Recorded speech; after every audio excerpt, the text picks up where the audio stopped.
सबसे पहले हमें गूगल क्रोम ब्राउज़र पर चले जाना है। गूगल क्रोम ब्राउज़र जाने जाने के बाद गूगल सर्च पर टाइप करना है ई स्टैम्प पेपर झारखंड। यहाँ पर सही से फिर लिखना है ई स्टैम्प पेपर झारखंड और इसको ओके कर देना है। उसके बाद हमारे नेक्स्ट पेज इस प्रकार से ओपन हो जाएगा। यहाँ पर पहला नंबर में लिखा हुआ रहेगा NGDRS यानी कि national generic document registration system. इसको ओपन कर लेना है। चलो जो पहला नंबर में इसी को ओपन कर लेना है और ओपन करने के बाद ठीक इस तरह से पेज ओपन हो जाएगा। उसके बाद नीचे की ओर आना है। यहाँ पर देखिए इस पॉपअप को हटा देना है। इसको हटाने के बाद हमें देखिए यहाँ पर सिटीजन लिखा हुआ है। सिटीजन लिखा हुआ है यहाँ पर लॉगिंग और रजिस्टर लिखा हुआ है। तो चलिए लॉगिन हम लोग कर लेते हैं क्योंकि हमारे पास लॉगिन आईडी बना हुआ है। अगर हमारे इस वीडियो में बने रहे आप, अगर आपके पास लॉगिन आईडी नहीं है तो हमारे नेक्स्ट वीडियो में जाके आप देख सकते हैं कि किस प्रकार से आप लोग लॉगिन आईडी बना सकते हैं। तो चलिए हम लोग यहाँ पर अपना कैप्चर सही से फिलअप कर लेना है और कैप्चर फिलअप करने के बाद यहाँ पर गेट OTP पर ओके कर देना है। जैसे गेट OTP पर ओके कीजिएगा हमारे जो रजिस्टर मोबाइल है उस पर एक OTP चला जाएगा और यहाँ पर ओके कर लेना है। ओके करने के बाद आप जो नंबर दिए थे यानी कि मोबाइल नंबर जो आप रजिस्ट्रेशन के समय दिए थे उस पर एक OTP आया हुआ है। तो चलिए हम लोग अपना OTP को फिलअप कर लेते हैं और फिलअप करने के बाद लॉगिन कर लेना है।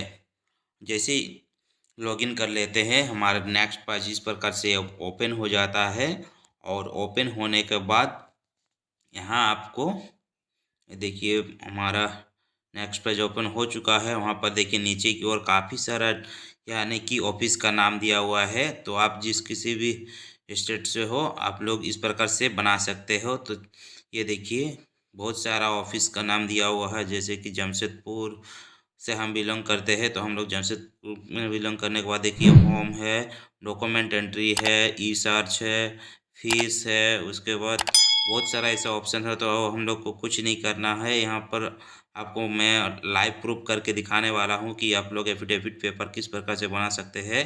पेमेंट शेड्यूल सर्विस पे चले जाना है। पेमेंट सर्विस पे जाने के बाद यहाँ पर परचेज ई स्टैम्प पेपर इसको ओके कर लेना है।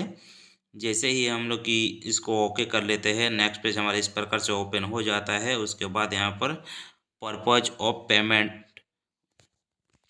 यहाँ पर यार आपको पूछा जा रहा है पर्पज ऑफ पेमेंट। तो इसको हम लोग चलिए हम लोग सही से फिलअप कर लेना है। यहाँ पर आपको पर्पज ऑफ पेमेंट पर फॉर नॉन रजिस्ट्रेशन इसको चूज कर लेना है। इसको चूज करने के बाद देखिए और नीचे में आपको डिस्ट्रिक्ट आएगा। डिस्ट्रिक्ट यानी कि आप जिस डिस्ट्रिक्ट से बिलोंग करते हैं उस डिस्ट्रिक्ट को फिलअप कर लेना है। तो चलिए हम लोग ईस्ट सिंहभूम से है तो हम लोग ईस्ट सिंहभूम को फिलअप कर लेना है। ये देखिए ईस्ट सिंहभूम इसको ओके कर लेना है। ओके करने के बाद यहाँ पर आर्टिकल लिखा हुआ है। आर्टिकल में आपको देखिए आपको जो जिस किसी भी काम के लिए ये फॉर्म चाहिए उसको आप लोग यहाँ से बना सकते हो। चाहे तो एफिडेविट हो या डिवोर्स पेपर हो या फिर जो ज़मीन का पेपर होता है वो भी आप यहीं से बना सकते हैं। तो चलिए हम लोग को एफिडेविट पेपर चाहिए तो चलिए हम वहाँ पर एफिडेविट करके हम दिखाने वाले हैं। यहाँ पर फर्स्ट पार्टी यानी आपका नाम होगा जो फर्स्ट पार्टी होगा। यहाँ पर फर्स्ट पार्टी का नाम आपको सही सही फिलअप करना है और नीचे में आपको देखिए सेकंड पार्टी का नाम जो है यहाँ पर आपको सेकंड पार्टी का नाम देना है। और सेकंड पार्टी यहाँ देखिए यहाँ पर हम जगह खाली छोड़ रखे हैं। इसके बाद हम लोग नेक्स्ट में आपको फिलअप करके दिखाएंगे। सेकंड पार्टी के बाद यहाँ पर स्टाम्प ड्यूटी पेड बाय जिसके जो ई स्टाम्प पेपर है जो पेड करने वाले हैं उसका नाम यहाँ पर आपको सही से फिलअप कर लेना है। उसका नाम सही से फिलअप करने के बाद यहाँ पर नीचे में आपको लिखा हुआ आ रहा होगा पर्पज ऑफ स्टाम्प। किस कारण से आप लोग ये स्टाम्प पेपर को परचेस करना चाहते हैं उसका रीज़न डालना है। तो चलिए उसको रीज़न डालने के बाद यहाँ पर आप लोग अगर आपके पास पैन कार्ड है तो आप फिलअप कर सकते हैं अन्यथा छोड़ दें। यहाँ पर आपका मोबाइल नंबर मैंडेटरी है। मोबाइल नंबर मैंडेटरी इसको फिलअप कर लेना है। मोबाइल नंबर फिलअप करने के बाद यहाँ पर देखिए टोटल अमाउंट यानी कि आप कितना रुपये वाला आप लोग ई स्टाम्प पेपर को परचेस करना चाहते हैं।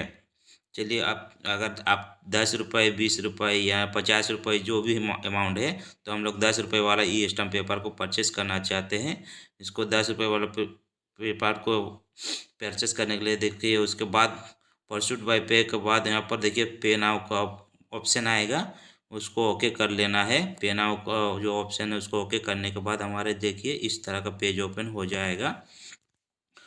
और पेज ओपन होने के बाद देखिए ये पेमेंट के लिए रिडायरेक्ट कर दिए रहा है।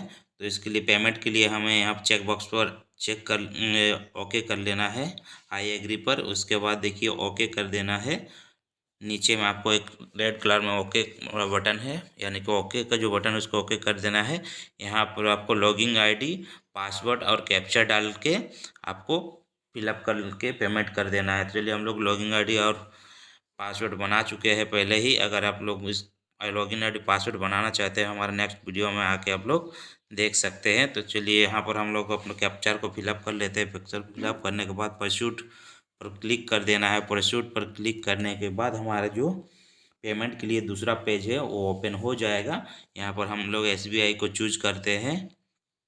SBI को चूज करने के बाद देखिए पे 10 रुपये पे करने के लिए बोला जा रहा है। यहाँ पर 10 रुपये पे कर देना है। तो चलिए पे पर ओके करते हैं। पे पर ओके करने के बाद देखिए नेक्स्ट पेज हमारा ओपन हो जाएगा इस तरह से। और उसके बाद इसको ऊपर की ओर लेकर आना है, यहाँ पर एग्री कर देना है। उसके बाद परसूट यहाँ पर पेमेंट करने के लिए बोला जा रहा है, उसको पेमेंट के लिए ओके कर दिया और इस तरह का पेज ओपन हो जाएगा।